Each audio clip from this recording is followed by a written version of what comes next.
Stefan, I will turn the stage over to you then.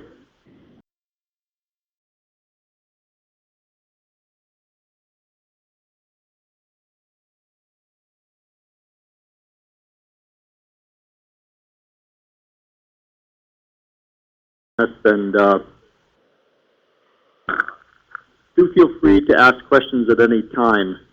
Please, if something's not clear or you want to type it in or just interject. So thanks to Mary and to Heidi for organizing this session and organizing it so well. And also for Cornell is hosting the Adobe overview. So, okay, so the goals, we have 3 goals in this particular session. And I also find, by the way, that demography is really interesting because often you can say that demography is destiny, and this is sort of trying to change your destiny a bit, possibly.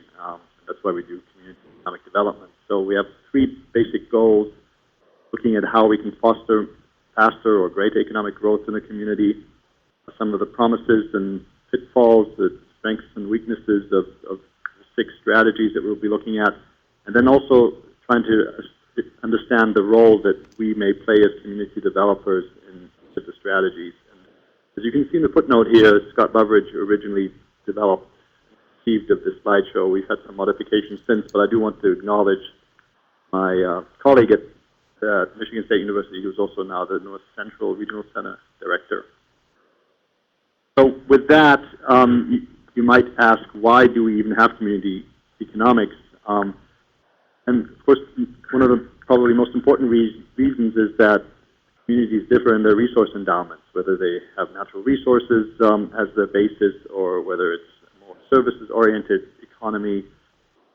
If it's, for example, natural gas is an important resource in a growing number of communities in the Northeast, but if you think of coal in West Virginia, you can think of the Great Plains states, have very different resource endowments. The Rocky Mountains with mountains and those kinds of amenities. But the different resources or the different sectors are affected differently over time. And it's really interesting right now that the heartland of the country is really faring very well compared to the rest of the nation. If you've read the recent articles about incomes growing in that part of the country, and even though they're not as high as they may be on the coast, the cost of living are lower also. So this is really interesting how different parts of the country enter and exit the recessions and downturns at different rates. The Atlantic Monthly just had an article saying why Oklahoma City could represent the future of America, and they're kind of talking about people moving back to that part of the nation because, well, agriculture is doing well, frankly, and so are some of the other sectors. So communities may be also on different growth trajectories, but they also differ in terms of the leadership structures and the social networks that exist in them. And basically that influences their ability to deal with change, which you all know is constant. So clearly community economics, all communities are different, and that's why we need to talk about different kinds of community economics. So what then is the role of the educator, and for those of you on the call or participating, what might be your overall role in this, in helping communities move to higher levels of economic attainment? And see here, obviously, you can help places understand their strengths and their weaknesses, what they can do, and more importantly, often what they cannot do, what they should not strive to be. I mean, there are not going to be very many Silicon Valleys, for example, in the heartland of the country, but so that might not be a realistic goal for them to pursue. We can also help communities learn to develop the capacity to plan and to implement their plans. And you've heard the saying, if you fail to plan, you plan to fail. And that's something important that we can help them think through. We can also teach them about various strategies and help them access different kinds of data, both secondary data that are collected by the federal and state governments, or we can do help them with primary data collection to help them understand the community research. So some of the major players in economic development, you can see them listed here. State development agencies, SBDCs, chambers of commerce and like groups, local development authorities and corporations, and also local governments and planning agencies. So this is one list. I'm wondering, can you think of any that have been missed here? Can you think of others in your experience that are important? Remember to unmute your phone, *6, if you have a response of some that are missing here. Or if you want to type it into the chat box. Or type it into the chat box, either one. Yeah, this is Robert Burton. I guess one group that I would see missing here is maybe, well, for example, extension. From an education standpoint, your local universities, community colleges, I guess they could fall under government, but they would be a group that I would think are major players in economic development. Yeah, I guess when Scott put this together, he was thinking of extension, us being extension, being there anyway, right? But you're exactly right about the community colleges. You know, the educational sector is often very important, important actor, participant in it, but they're often neglected. I mean, but there are important roles for schools in terms of, well, they obviously are preparing the next generation of workers. So we probably don't look to them enough to play a role in economic development. So, and others, you know, might be healthcare and hospitals that are growing in many communities and becoming more and more important in terms of local economic activity. So I see Kelly is, go ahead. Oh, sorry, I thought you were going to say something, Mary. No? But Kelly has mentioned the private investors. Yeah, obviously they're very important. The federal government, USDA, yeah, that will be part of the local government, federal government, exactly. The nonprofit organizations and elected officials. Yeah, so those are all good responses. This is really, I think, only a partial list, and you obviously can think of others that are important. Yeah, the arts community also. That's Stu Rosenfeld, who some of you may know down in, and I actually have an example on that later. But the arts community can certainly play a very important role in economic development because it is, by its very nature, a creative community. All right, so moving on, then here are the 6 strategies that we'll be reviewing in this particular webinar session. So the first one is just generic or general strategic planning for economic development, and basically you can fit the other 5 that follow into this first category. The strategic planning in particular might point you to one of the subsequent 5, in other words, so it's kind of an umbrella activity for those. And as you read down the list, you see there's sort of an increasing, in some ways, level of sophistication in terms of the type of development that you're doing. And also in terms of historical patterns, we started out with attracting manufacturing sort of as the wave 1. Then we moved into business retention and expansion, looking more at the existing businesses, which sort of became the wave 2. Then we had these other activities ending up with developing entrepreneurs, which is sort of the state of the art now in terms of development practice. That's also often referred to as the third wave, where you're really looking to your existing resources to develop. It's also often more difficult to do because you're talking about changing mindsets, and the payoffs occur over longer-term horizons. They're not as immediate as they are with attracting manufacturing, so it can be quite challenging. As tourism and recreational development, as average income across the nation rises, well, it hasn't been rising that much recently, but in general, as societies become better off, they spend more time and money on tourism and so forth. They demand more services. Okay, so what about some specifics in terms of strategic planning for economic development, which again, as I suggested, is sort of an umbrella for the other activities.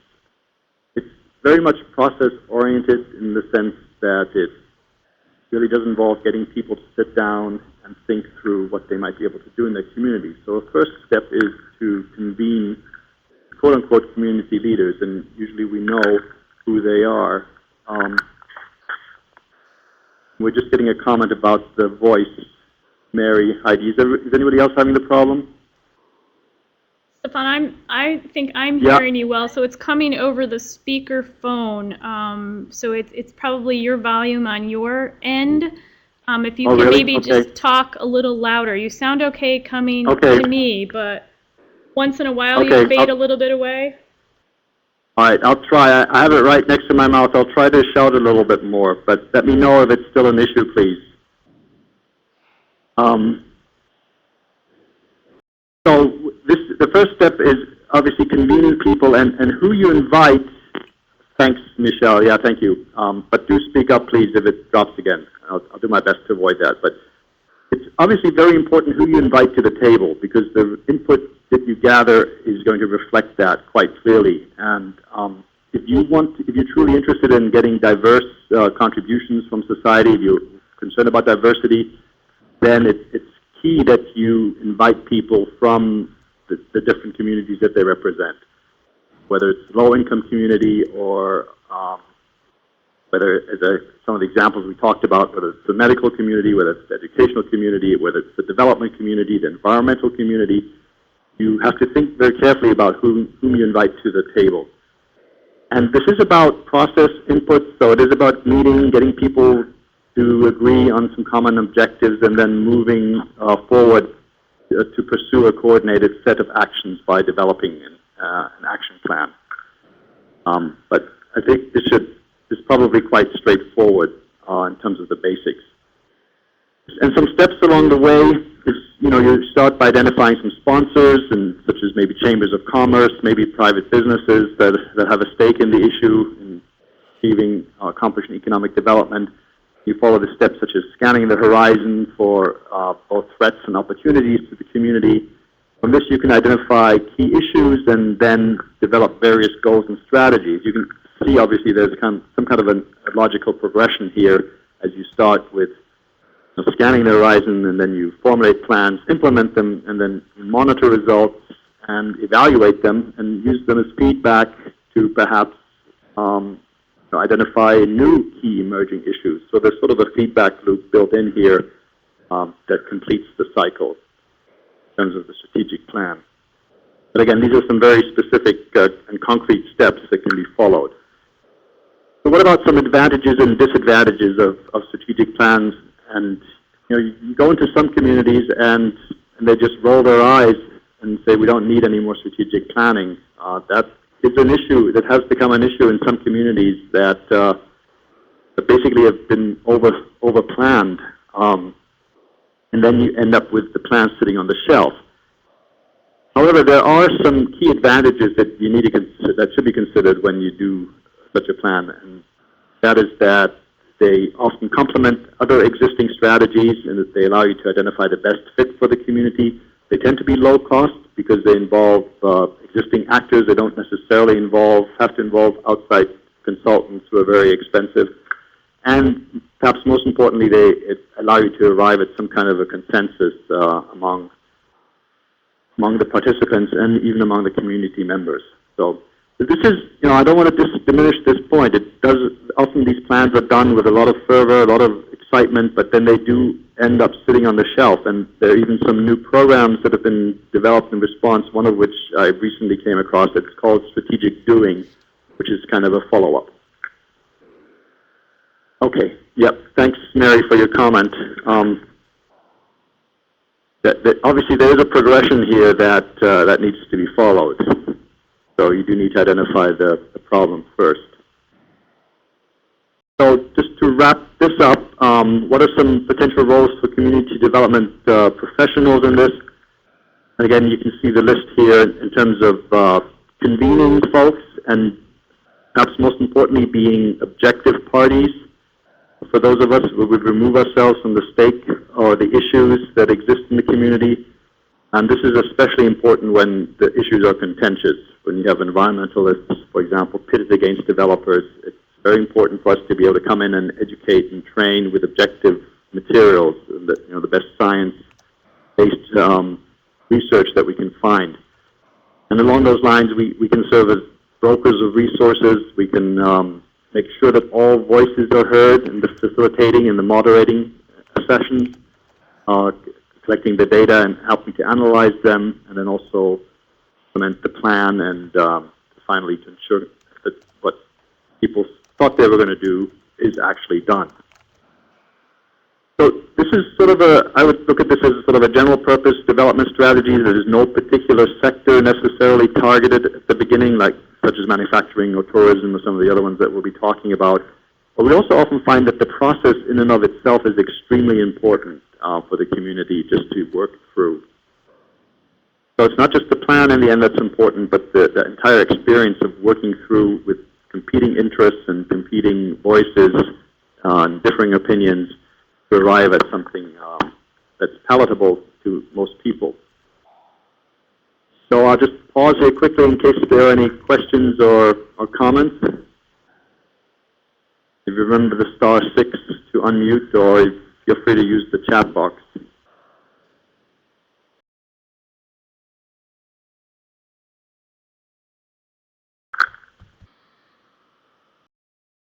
And if not, then let's move on to the next one, sort of attracting manufacturing, which is, well, the bottom line is that this is one of the most popular strategies, activities still in the minds of many economic development professionals who live in communities.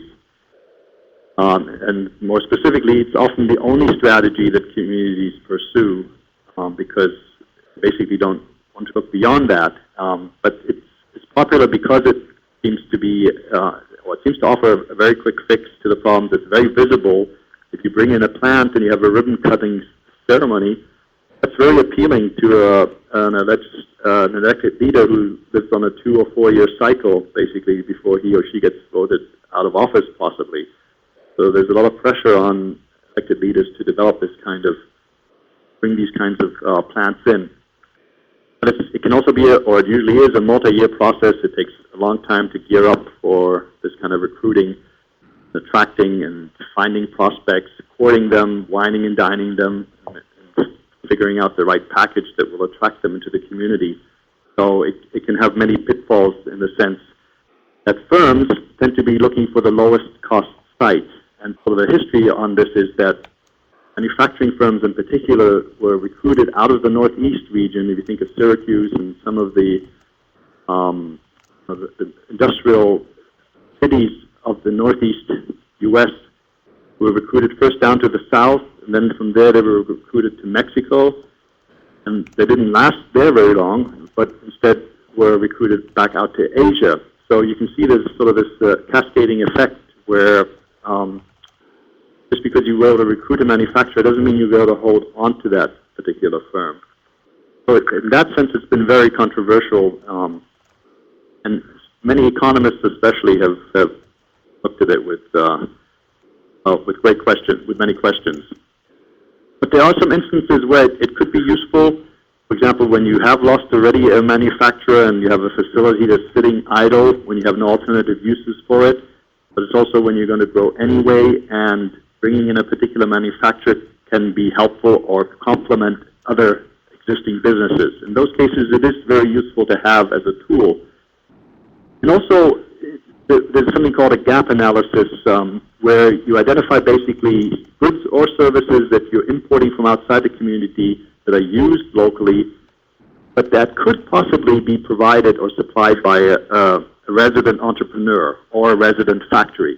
Okay, so here you would identify the particular industry that that's from, and then you would seek to recruit an industry to match that need or to fill that niche, and basically that becomes a strategy of what's known as import substitution, where instead of importing it, you're producing it locally. And there are other resources on this if this is of interest to you, in particular the TRED book that we published last year. So, all right, so some of the steps in attracting manufacturing, and there's an entire industry that's sprung up around this. There's a trade magazine called Site Selection, which is very high-powered. They're very skilled professionals. They're headhunters. They're also known as buffalo hunters because they go out and recruit these big companies to come in, and they make a lot of money on this. But the steps sort of are that you first of all identify the site, and then you make some site improvements such as sewer and water, basically. Part of this often is that you have that these communities have very sophisticated GIS facilities where you can look in detail at the land, the quality of the land, the slopes and so forth, the topography, access to interstate highways, et cetera, et cetera. So this has become quite a sophisticated industry. And then this is, the communities develop recruitment packages, which often consist of incentives, subsidies for firms to come in.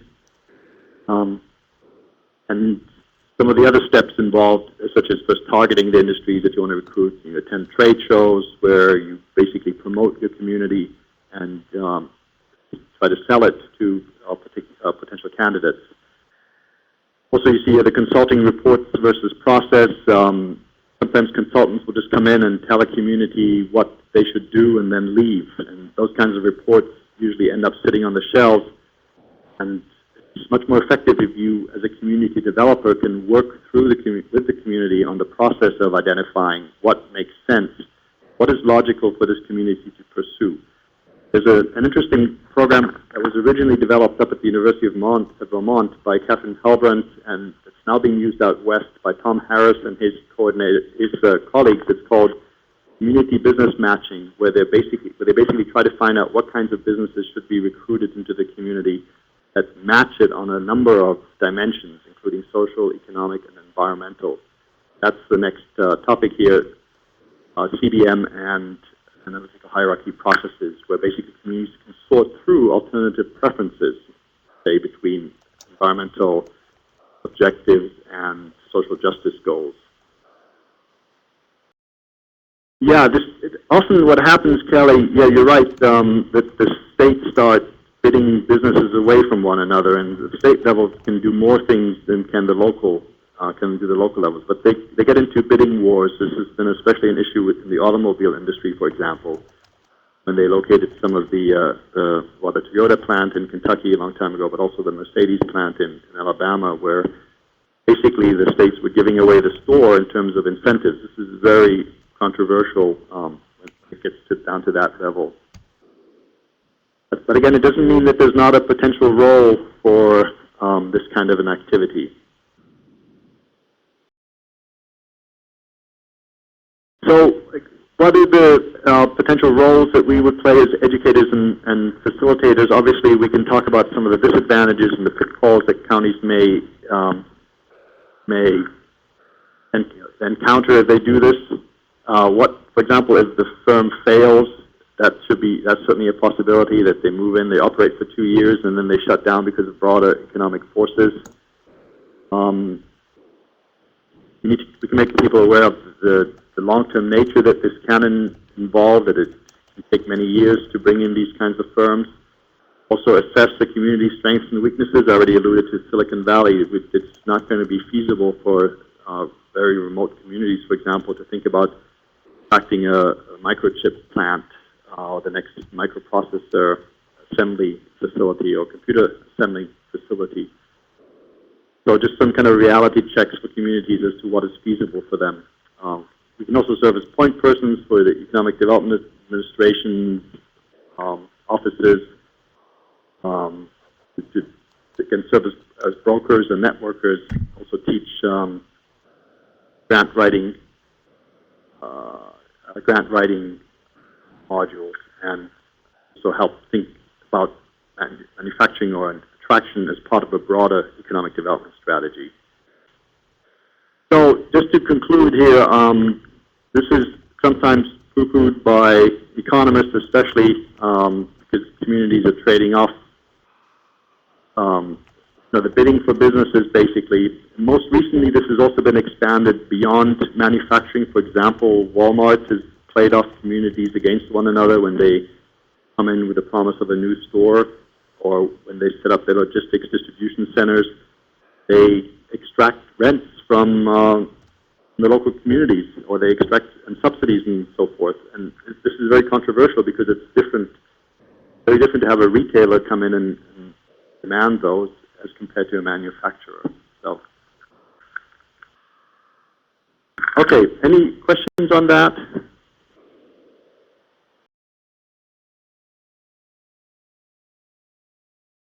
And if not, let's move on to another important strategy, and this is sort of the first of the wave 2 strategies that I mentioned earlier that came in sort of the industrial recruitment, and when people became a bit disenchanted with that, they said, well, it's very difficult to gain a new firm, just like for a store, it's very difficult to gain a new customer. It's better to work with what you already have. So instead they turned the questions around and they said, well, let's look at the businesses that we do have and let's make sure we retain them and, if possible, help them expand also. So that led to the rise of business retention and expansion, which has been around maybe for 15, 20 years now also, and there are programs on this on how to do this kind of activity. So basically there are 2 types, as you can see here, the Lone Ranger, basically a paid consultant who comes in from the outside and quote-unquote fixes the problems.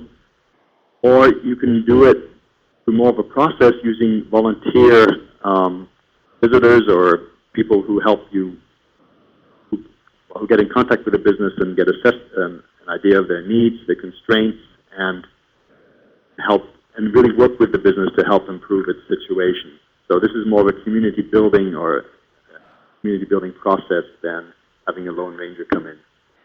And there are commercial operations that do this around the world. So this is a very serious business. There's some private sector firms that do this on a consulting basis, as I said, around the world, but also across the country, usually in larger cities or larger communities that can afford to pay for that.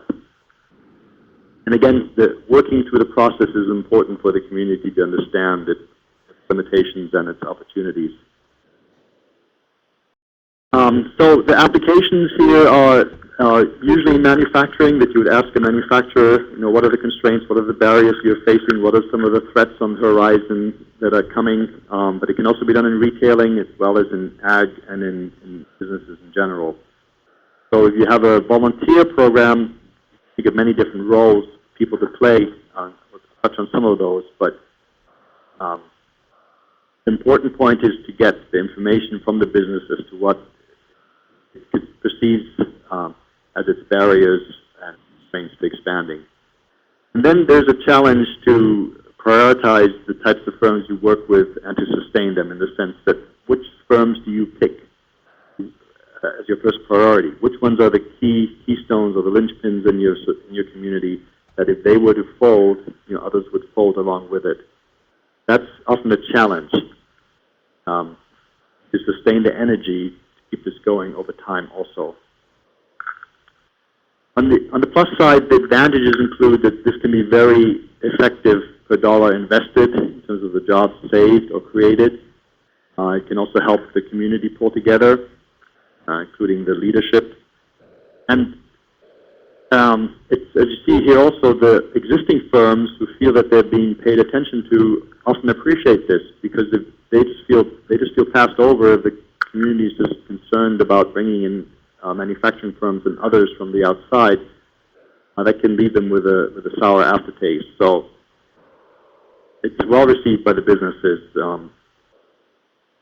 that are already in place. It basically shows that the community cares about them. Often small businesses in particular don't think about the next generation or who will succeed them, and one of the pointers in the longer term context is to help them address the succession planning, such as who will take over the business once they retire. All right, some caveats.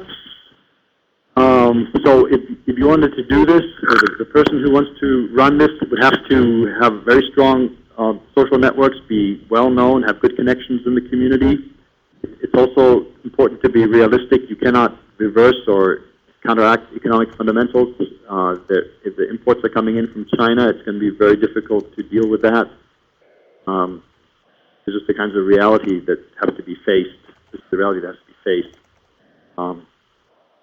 And you also need to get the buy-in of the local economic development community to do this, so that they see the value of it and don't just try to go outside in terms of recruitment in their portfolio of activities. So it's more helpful if they also get behind the effort. It can be a challenge to find the mix of businesses that make sense. For example, the retail businesses may be compatible with environmental activities, or with hospitality type businesses. So if you have stores that are selling things, they benefit from tourists and so forth coming in. So there's a compatibility there with the hospitality businesses, including hotels and restaurants. But if you have environmental problems or firms that are heavy polluters, for example, that can be at odds with any desire to help build your hotel and restaurant business, if that makes sense. So it can be a challenge to find the right mix of businesses that are compatible with one another and to nurture them both at the same time. And obviously, you cannot fix all the problems that may exist. Is anybody on the call working with a BRNE program? And again, if you're interested in pursuing this, we can certainly direct you to further resources.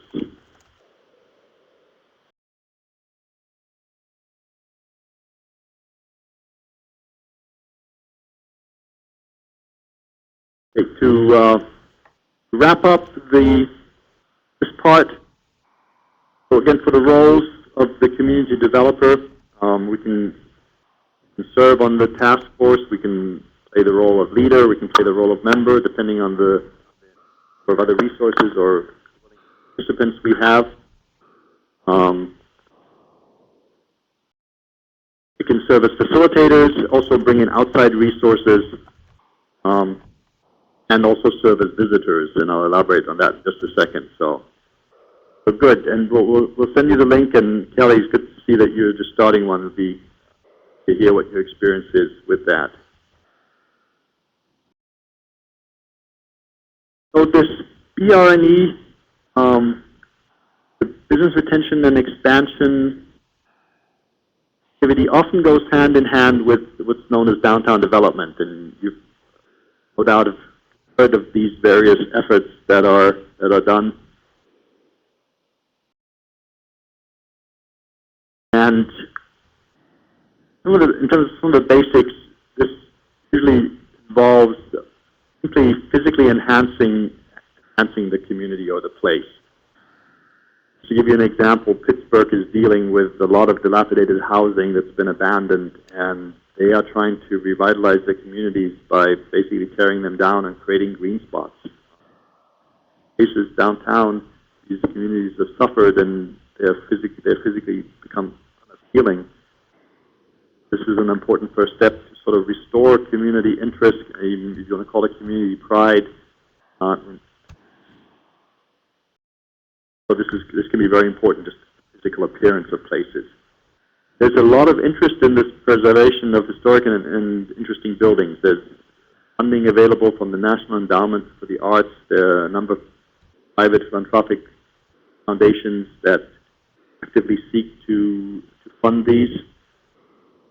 Once you have one going, it's important to market it through advertising and events, both locally and also outside, with the goal of attracting visitors, basically, doing tourism and so forth.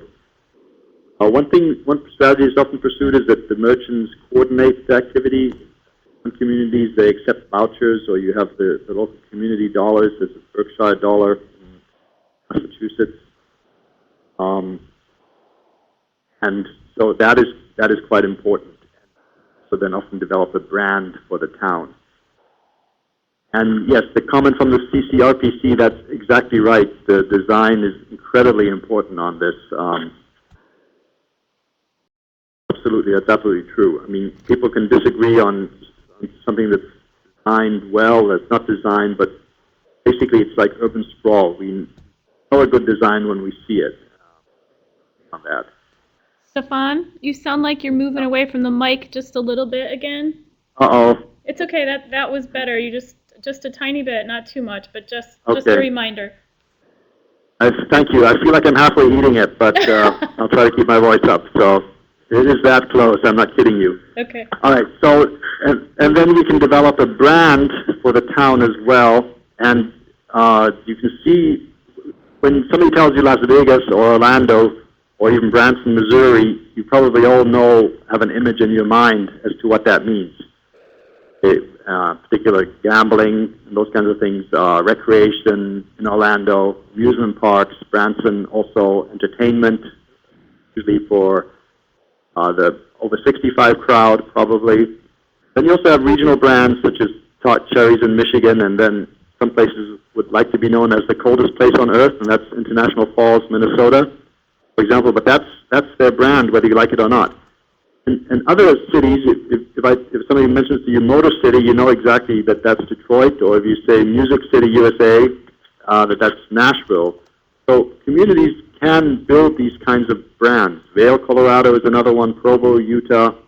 Are there any examples from those on the webinar about their local communities that have been able to create a brand or that are in the process perhaps of doing this?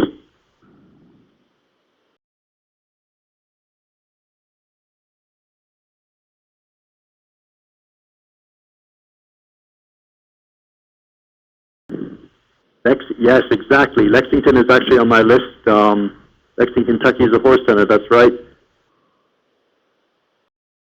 And what's the brand in Vermont, Mary? Is it the local foods or the sustainable ag? Town of the Catskills. Yeah, that's good.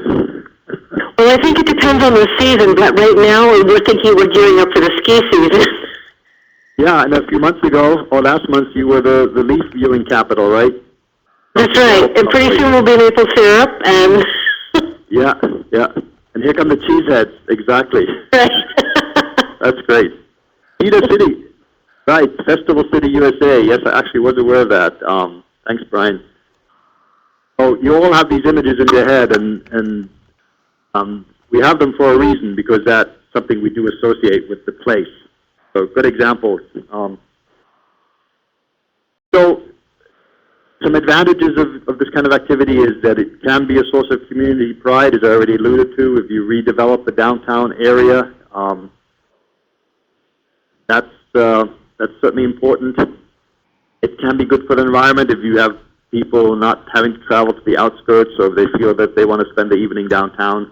Say, for example, you can cut down on travel costs, and it also creates a sense of community identity, as I've also alluded to.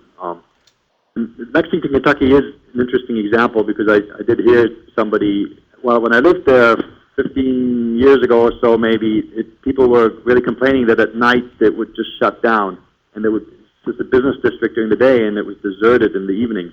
But they really worked hard at redeveloping the downtown, and as I understand it,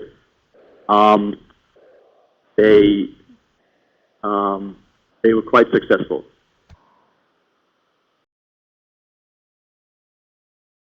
Yeah, Christmas Town, USA, I think there's also a place in Florida that's trying to brand itself as Christmas tree or Christmas something, and they're open year round in terms of selling Christmas goodies. Anyway, some of the disadvantages is what if you build it and people don't show up. There's these white elephant projects where a lot of money gets invested and frankly it never gets used. So that's an important caveat or caution. And there's also can be a tendency of if a community copies other places, that you just create a sense of sameness. They also gentrify a place. If at one point Atlanta downtown was redeveloping so successfully that people wanted to move back into the urban core, into some of the lofts that they had built, but in the process they drove up the prices, which made it impossible for long-term residents to keep living there. So there's a question of balance, and there can be some controversy. So, and tastes and preferences also change in terms of what you think is an appealing downtown. I already mentioned the design, and it was mentioned in the chat box. The design is important, but sometimes people do disagree on what makes what is a good design. I was just at a conference where a designer or a planner from Philadelphia was talking about how they were changing downtown shopping patterns simply by the way they were designing the parking spots, believe it or not. And there's a difference whether you have head-in parking or head-first or back-first parking. And that was an innovation that they introduced. And they found that by having cars back into parking spots that were basically staggered along the road, they had a real calming effect on the traffic, and it also cut down on accidents when cars pulled out. So here was a simple design innovation that made an incredible difference in terms of the way people felt about the downtown. Then there are also examples about just having parking lots that are just, you know, rows of spaces next to each other. Or you can have trees planted sort of at the center of where the four cars meet, say, in the corner there. And again, it changes the feeling of, or the feel of the community or the place incredibly without cutting into parking spots.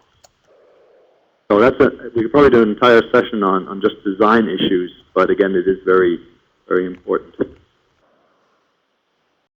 Okay, so when you can use it is when you do have a basic infrastructure that already exists. And I guess my favorite example here is Asheville, North Carolina, where they have really redeveloped the downtown area, the olfactories and so forth, into a creative arts cluster.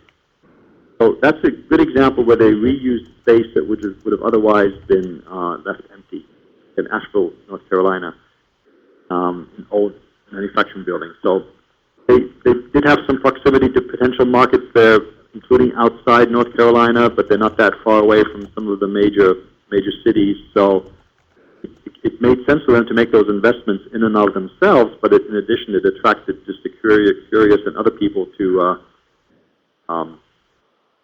the downtown area. So it also helps in creating, or if you have a unique place, if you have something unique to market others, it can be very helpful.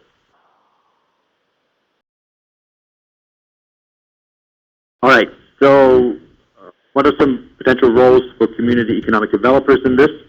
You may have heard of charrettes, or there's also sometimes called design charrettes, where basically teams of outsiders, often, in my experience, at least they're university-based, come in. They take a group of students, design or landscape architecture students, with a faculty member or an extension educator. They go into a community and just do an impartial assessment of the place.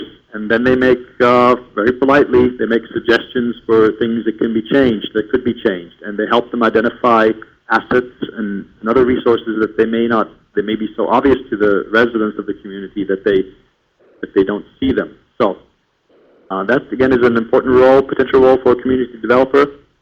We can also put on historic preservation workshops. As I mentioned already, there are grant writing opportunities out there, and we can help communities think more systematically about what they might do, which buildings they might preserve that would create a critical mass to have an historic downtown district, and so forth. We can help them form downtown associations. I already mentioned the merchants earlier. There are also these Main Street programs that Extension offers that you may have come across, and I think if you can Google it, you'll find quite a few of these. And I just learned down in West Virginia they've developed smaller versions of these, that if you don't have enough of a main street, just have a few stores, there's a custom-tailored version of that works at a smaller scale. There's also something called a First Impressions program, where again you have people coming in and just give the town leaders a first impression, what they liked, what they didn't like. Maybe it was the parking, maybe it was the fact that the downtown park wasn't, the grass wasn't cut or it wasn't clean. It's literally called a First Impressions program that's often used in the context of downtown revitalization. So, these moms and pop or these small towns often cannot compete with the big firms in terms of providing these services. Again, the First Impressions also works in mom and pop retail stores. So where Sears or Walmart might hire a professional consultant to come into their stores and give them a first impressions, they can hire people to do that. But if you're a small mom and pop operating on a main street in someplace USA, you don't have those kinds of resources. So there's an important role for the public sector there to provide the expertise to help them, whether it's rearranging the stand or what customers see when they first walk into the store. All of these can be very helpful to the small businesses. Again, there are services that the large firms can provide because they are so large, can provide themselves, but the small mom and pops and similar firms cannot. All right, if there are no questions on this,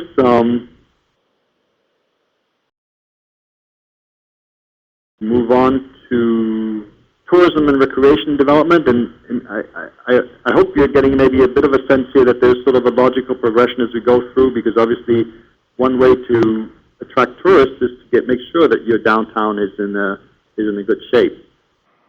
So some basics in terms of the distinction: tourism versus recreation is whether you're coming from somewhere else or you're coming from the area. In that case, that would be considered recreation. This entire area of tourism, and again in a country that is where incomes are growing or have been growing and standards of living have been rising, and perhaps most importantly, as baby boomers retire, these kinds of industries are really taking off. People have more leisure time to tour around and to recreate.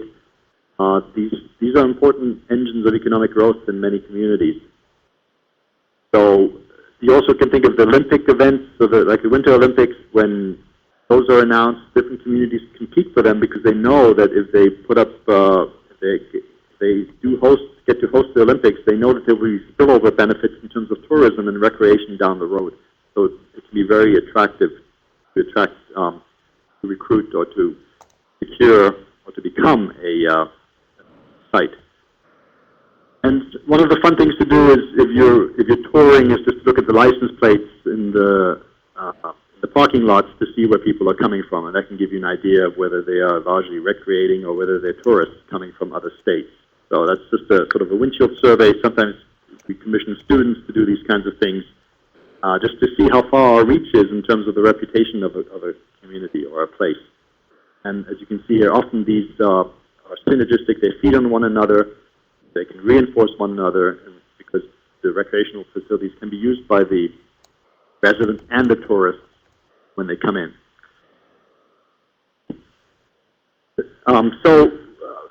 Some of the basic activities, again, that we can pursue is to inventory the activities of current visitors and tourists. It's often useful to distinguish between business versus leisure travel. You can see listed here. And it's important because often people who come on a business trip may return with their family to come on, for a more leisurely vacation. So it's good to know when that happens and whether you could promote your community through business venues, through conference organizers, and so forth. It can be an important complementary activity. And as part of the asset-based inventory, it's useful to count or just take stock of the assets that the community has, and then also help develop marketing plans and brand the place. For example, here in Pennsylvania, we've been developing an area called the Pennsylvania Wilds, which is north of I-80, a few counties that are quite remote, and they've decided to work together to create this brand, and they're hoping in part to attract people out of New York City, for example, to come in as tourists who don't have to travel that far. But there's also Route 6 up in that part of the country or the state, and there's also the Route 66. So different communities try to brand themselves around vacation resort destinations or vacation destinations.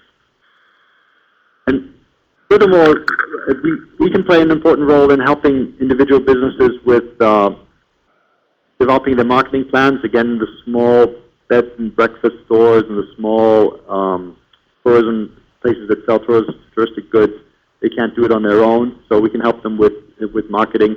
In some communities, they've conducted hospitality training, just how do you entertain, how do you accommodate visitors, how do you treat them, and you can also use kind of a first impressions program. If the university is set up that way, take students out in communities to give feedback, that can be very helpful. Again, small businesses usually lack this. They just don't have these kinds of facilities compared to the big ones. So some advantages, just to go through these here. As I already mentioned, it's a growing sector in the U.S. For a number of reasons. Depending on the value of the dollar, if the dollar is not so strong, then it's more expensive for us to travel overseas, so then more people stay back here in the United States. So there are important macroeconomic forces in play also that determine how many people plan to stay at a moment in time as opposed to spending the tourist dollars overseas. So this can also keep places more visible, or livable, and it can help to promote local amenities. These local amenities are, we should not underestimate them. I just saw a report that the West has been growing more rapidly than any other part of the United States over the last, I believe it was 5 years or so. So there's clearly something about that, it's either retirees moving out there, or it's people who are looking for natural amenities in terms of recreational purposes or for vacation sites. But the West is benefiting from the fact that they have these local amenities there. And it can also be part of the package of it bringing in manufacturing firms and other lifestyle immigrants.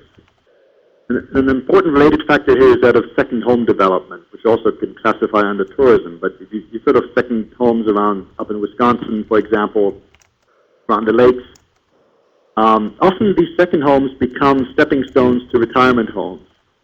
And again, the retirees, if they come in with their savings and with their bank accounts and stock portfolios, they can be important sources of economic growth for your community just by bringing in new money from the outside. So again, it's part of the package of using tourism as a launching pad to recruit more permanent residents.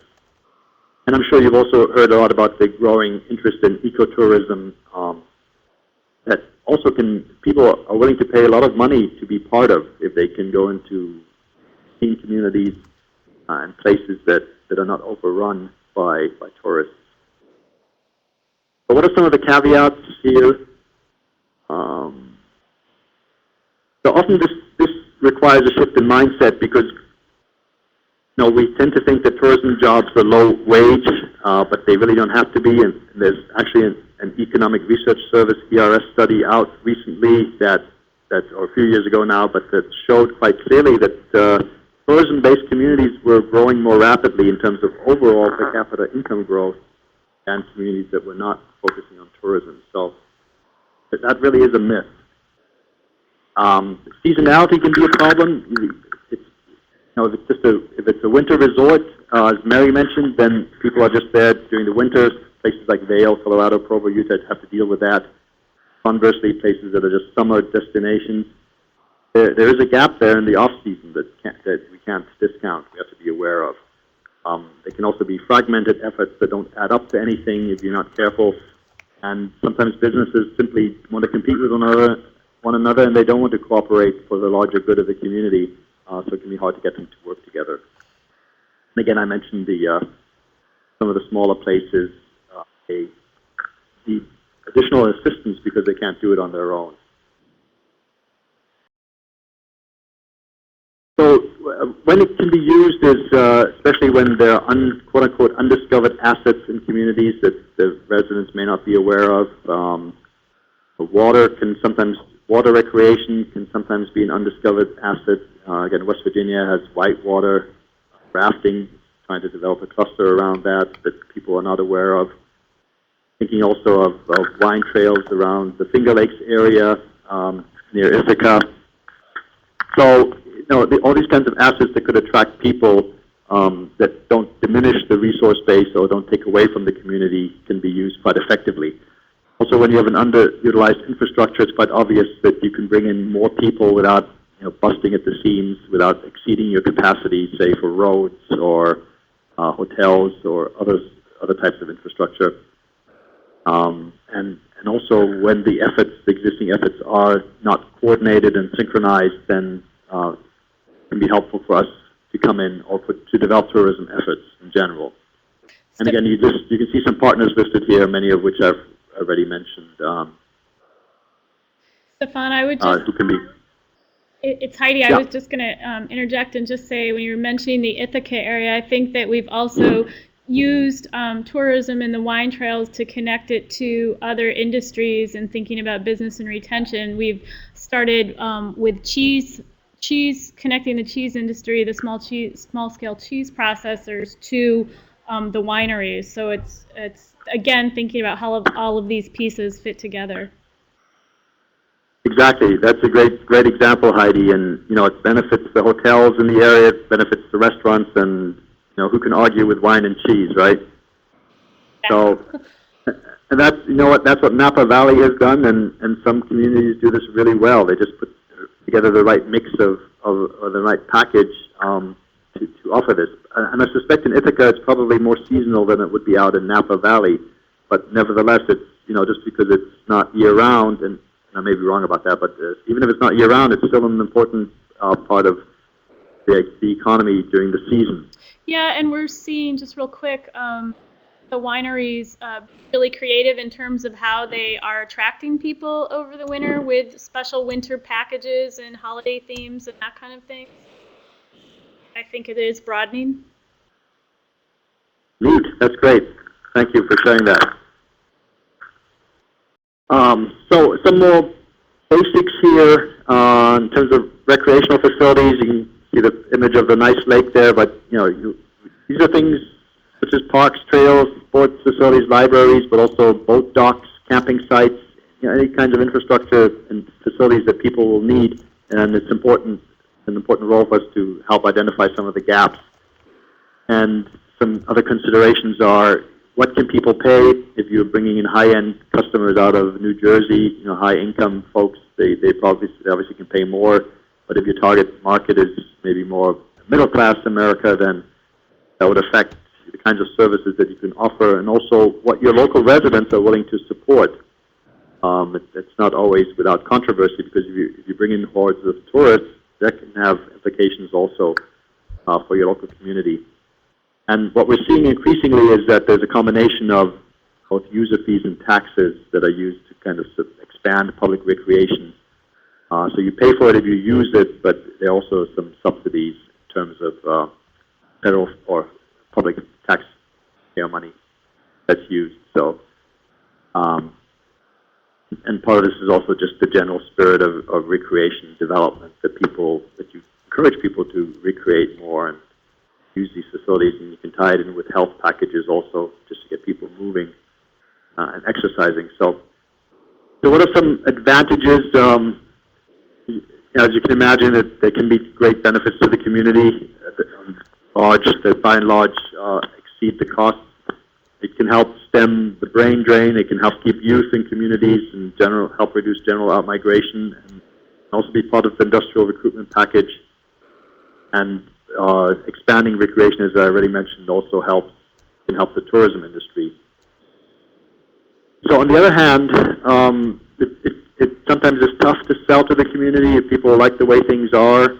They may not like the newcomers to come in. Large property owners may, they don't need this tourist income, and they may say, well, we'd rather not have people showing up in our backyards. There's an example of, the Boy Scouts have a jamboree every 4 years, as some of you may know on this call, and they just decided to move from North Carolina to West Virginia. So in West Virginia, they're very excited, and they're trying to anticipate what is going to be the impact of this jamboree coming in here every 4 years, because it's like something like 200,000 people. So one of my grad students we're trying to anticipate sort of a model of the effect of this, to see what would you expect in terms of new restaurants, new hotels, and so forth. And as part of that, he was looking also at what might be what had happened historically in North Carolina, which happens to be Caroline County. And as he was reading through some of the resource materials on the web, he found this article that suggested that some of the local landowners there are very happy that the jamboree has moved. I mean, most of them were worried about the loss of tourism dollars, but some of the landowners were very happy that they wouldn't have to put up with these hordes of people coming in every 4 years. So again, it can happen. Whenever you have a change like that or a strategy, it can affect different members of the community differently. So you need to anticipate that and be aware that some may be reluctant or may oppose it. And these user fees, depending on whether or not you can control access to the resource, can be quite difficult to enforce. And overall, it needs careful assessment of benefits and use as well as the costs. So the role that we can play, again, is probably, as in the other strategies, is we can help the public think through the pros and cons of the different activities, helping facilitate the discussion. We can help them connect them to other resources that exist in our universities or in our agencies. and also, again, help form new associations which are useful in dealing with changes and coping with the influx of people, but also taking advantage of tourism activities. So, any questions on this before we move on to the last strategy?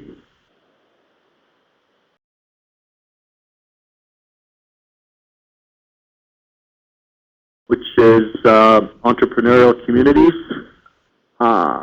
Yes, business land donation. Yeah, interesting, Robert. I'd love to talk with you about that if you have more information on it, because we are trying to assess sort of the impact. That's my understanding. Yeah, thank you. If you don't mind shooting me an email. The only reason I know this, Robert, the only reason I know about it is my son's in scouting, and I've read some stuff in their magazine. Okay. So it's a land donation, and the Boy Scouts have several large facilities. Philmont, there's a sea base in Florida, there's a canoeing area up in along the border between Canada and the United States that they use for high adventure. Okay. That's really interesting to know. I mean, in West Virginia, they're trying to make it not a 4-year event, but they're trying to fill it in heating years, and they're trying to make it a year-round sort of recreational natural facility. So, yeah, and that's the plan for it. It's going to be a high adventure base in West Virginia, probably around rock climbing and things like that, for scouts to use annually. Well, it's exactly the dads like you know, they're trying to recruit back there, that, you know, they're trying to make sure you have a good time, so it's not just your son or your daughter wanting to come back, but it's part of the whole package that you know, and maybe one day they'll have people retire there because they have fond memories and so forth. So that's very interesting. Thanks for the comment. And also, yeah, Mandy, thank you. And okay, so now we come to the last strategy, as it were. And again, this is not totally independent of the other ones, because obviously you need entrepreneurs to take advantage of some of these other activities that we've just talked about, like the tourism development, like the downtown development, gap analysis, if you have gaps in terms of what you're importing into the community. It's very important to have an entrepreneurial community that stands ready to respond to opportunities when they come along. And the other point to make here is that, as you all know, I'm sure many communities have lost their manufacturing base, or it continues to be threatened. Frankly, these communities are not going to be able to recruit back the types of jobs that they once had. So if they want to continue to thrive, you know, beyond the current generations, they really need to think about how do they help local entrepreneurs who can start a business. How do they help them be successful? So this is, in my mind, probably the most important strategy overall that can be used in communities to help them to compete basically in what is a global economy now. So some of the basics here are that you can establish a community system for nurturing entrepreneurs. And Tom Lyons and Greg Lichtenstein they've written a book on this. It's called the Entrepreneurial League System, which is really patterned after baseball, where you have the minor leagues, you have from the single A's to the triple A's and so forth, to the majors and the pros. But it basically nurtures individuals along through each of the phases of growth of their business.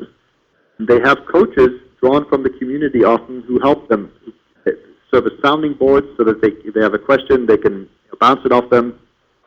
They can get advice, they can get coaching, etc., etc. So this approach recognizes that there's not one size fits all. There are no one size fits all programs. So you have to look at it case by case, industry by industry, stage of development by stage of development. There are no blanket recommendations that you can use. And it usually looks at the owners of the very small to medium-sized businesses and to help them grow along. So some of the approaches here that I already alluded to, such as the coaching, is very important, but also advocacy with state leaders, with local leaders, make sure that they recognize the contribution of the business to the community. One of the programs we've been heavily vested in is youth entrepreneurship, and it's this change in mindset that many of our kids are not going to be able to go work at the coal mine or at the local factory or even at a local business. Many of them are going to probably have to start their own business down the road, and why not open their eyes to the possibilities earlier on rather than later?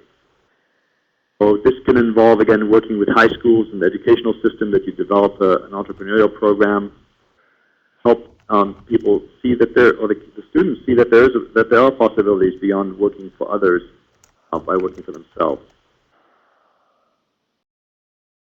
And again, you have these peer networking groups and group problem solving that can help as part of the coaching activity. And to know what the business incubators are, but basically they help businesses get started by covering some of the fixed costs, such as a staff assistant or a telephone line or just something as basic as office space. There's evidence recently that's come out that shows that these incubators are quite cost effective, that they do help launch. And the focus here really is on the individual as an entrepreneur rather than on the business. So those are some of the basics. What about some advantages?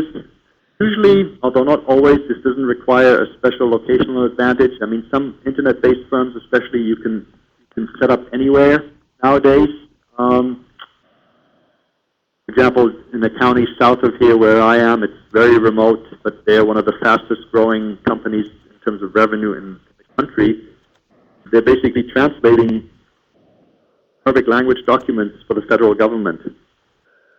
I'd imagine that's a booming industry right now, but this entrepreneur there had this idea, and he was able to secure some contracts, and he's become one of the fastest growing firms, basically sitting in an isolated rural area, but he's bringing in quite a bit of money that way.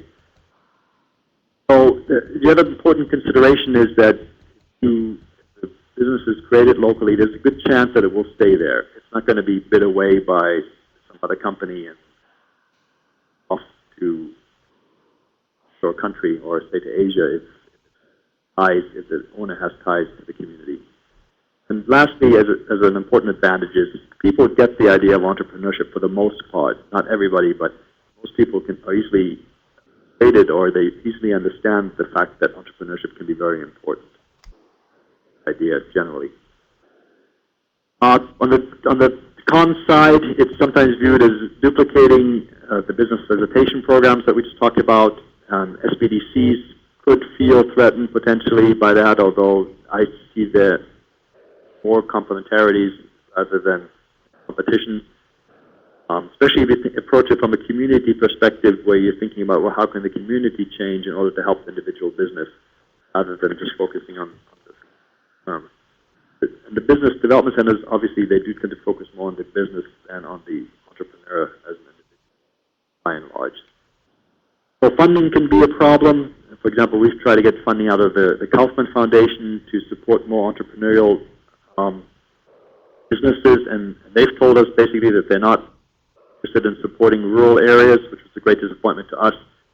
They're looking more for the highly innovative kinds of stuff that might happen in research labs. So we're working on that to try and change the mindset so that they understand that this is important.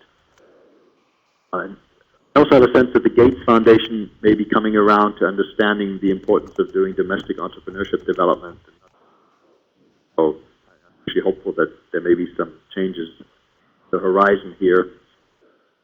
But it's important to recognize it can take many years to grow a successful company and a successful entrepreneur. So like the recruitment of a manufacturing plant, which can happen very quickly and have an immediate impact a lot longer. And it also can often require a change in culture, because the leadership may think, well, we don't have a very entrepreneurial resident population here. Or they give up basically before they even start. Especially if you have communities that have a long, long history of manufacturing or natural resource extraction, they seem to, there's at least a perception that they are less entrepreneurial than other communities. when to use this? Well, this is probably happening in many communities, but whenever there's a need to change or to transition from the traditional strength, then you can see here the Michigan example given. Michigan is trying very hard to shift away from being the motor state to a green economy. They're trying to reinvent themselves that way. Pittsburgh, I mentioned earlier, they've made really the transition from being a steel city to becoming a green city, and also medicine-based, healthcare-based. The G15 summit was held there last fall, and partly to recognize the city's successful transition. Cleveland also has been hammered by economic forces, and they're trying to reinvent themselves as the medical capital through the Cleveland Clinic. Are there other examples that you have for communities that are trying to transition from their traditional strengths?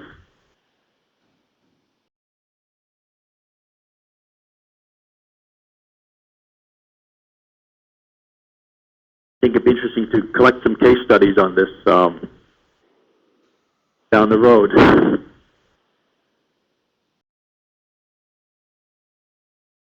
You teach an entrepreneur boot camp. Okay, Well, this is Mary, we're certainly transitioning in Vermont from a primarily dairy economy to a diversified ag and value-added specialty food economy.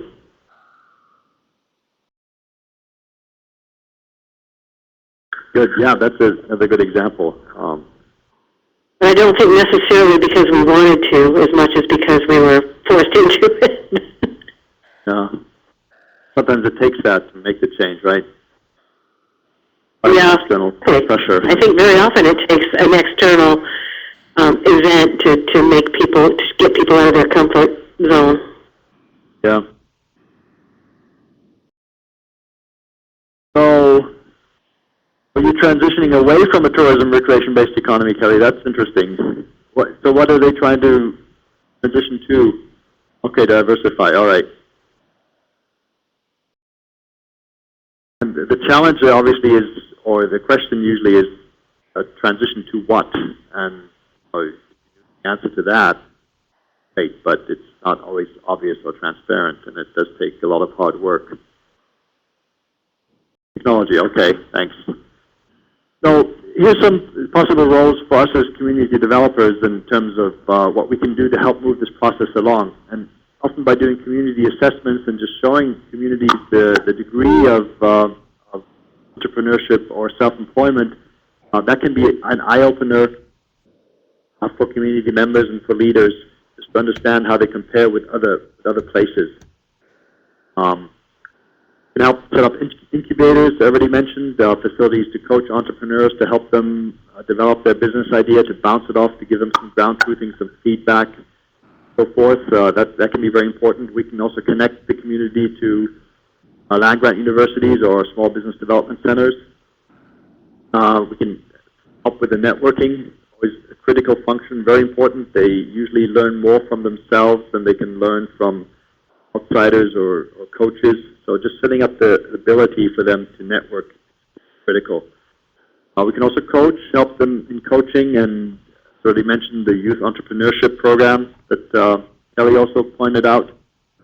And we can develop community recognition systems, and this can include simple things such as awarding or recognizing, celebrating entrepreneurs.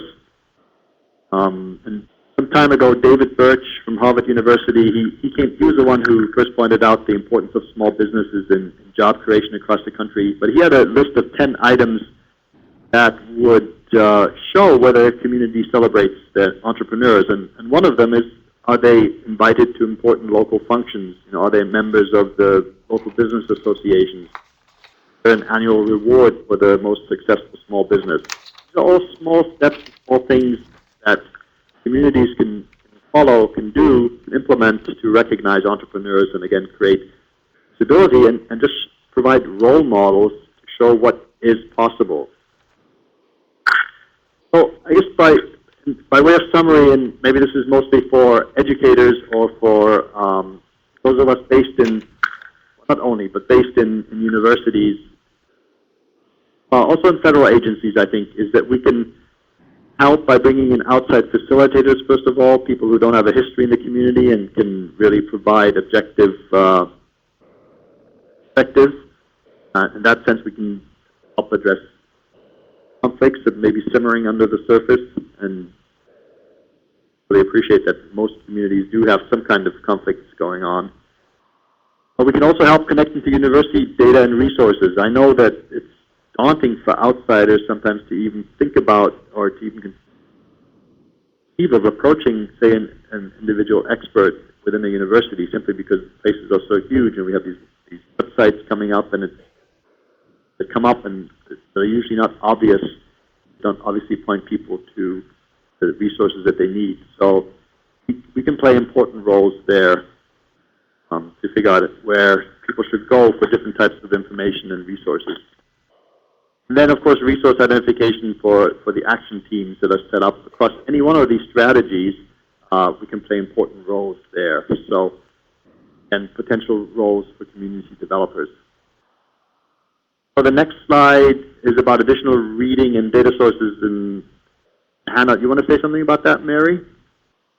Or if not, I'm happy to try and... Sure, we posted it in the Moodle site, and it just basically recaps a little bit of everything that was here, along with a couple of links to data sites, which I already got at least one email. I think that there needs to be an update, so thank you for that. I would just at the beginning.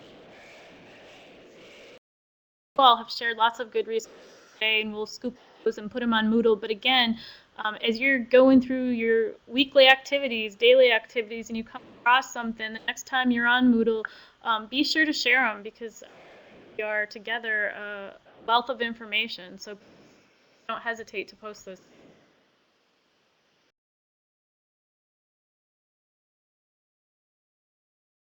Yeah, and I'm happy to try and answer any questions that may come up that you may have.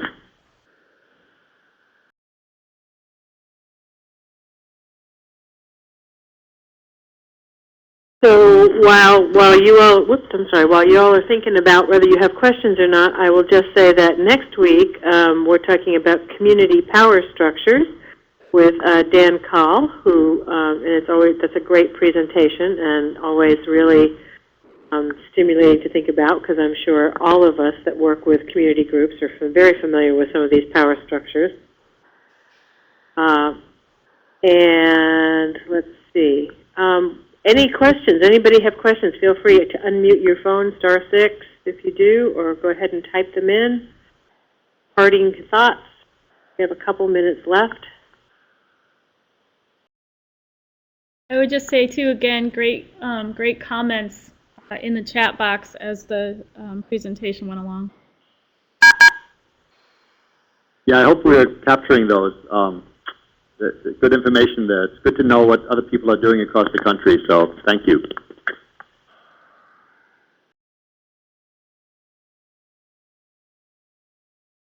Well, I know it's a Friday afternoon, so I won't force people to hang in here for the last 9 minutes if there are no questions. We'll see you all hopefully on Moodle, and then next Friday, same time, same place. So, and I hope you all have a great weekend. It looks like there was one question, Mary and Stefan. I don't know if you caught that, if folks are still on. Yeah. It was just, are there any new strategies?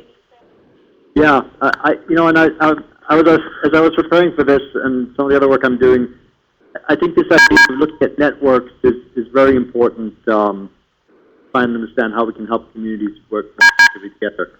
And part of that is just mapping the networks that exist in the community and finding gaps and new opportunities for economic development. So maybe that could be an entire webinar in itself. I was going to say, I think that may actually, maybe we should think about that as either a level 2 or a level 3 offering in all your spare time.